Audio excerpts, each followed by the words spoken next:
Hi, I'm Jerry with Rol Air Plumbing Heating. Are you a homeowner that needs help with the regular maintenance in their home? Well, you're in luck. I got some videos for you.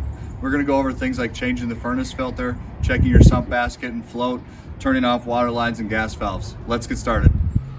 Hey, it's Jerry again. So today we're gonna be talking about sump pumps. It is that time of year, springtime, all the snow melting, sump pumps are going off like crazy. So there's a couple things you can do to check your sump pump to make sure that it works. So first you're going to obviously locate where your sump pump is. It's usually a black circle on the ground inside your mechanical room, maybe underneath the stairs. When we get to that basket, you're going to take the lid off. If you have trouble with taking the lid off, let us know. We can come help you with that. So once you get the lid off, for these purposes, we have a couple of training baskets in our shop. They are above ground. They do not have a lid on it. So today what we're going to do is you're going to want to find a bucket of water.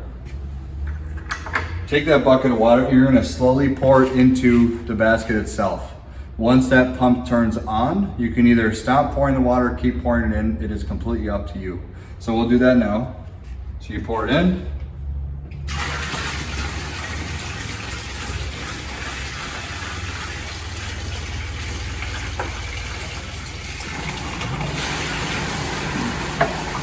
And as you can hear, the sump pump did kick on, so we know that our sump pump is operating properly.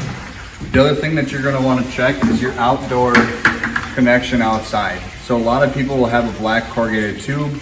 Sometimes you'll see a collapsible blue hose. You want to make sure that those are clear, that water is able to leave those. If the water is backed up due to mud or something like that, if maybe the pipe goes underneath the ground, you want to make sure that water is flowing out of the end of the tube wherever you have that connection at. If there's anything else we can help you with your sump pump, please give us a call.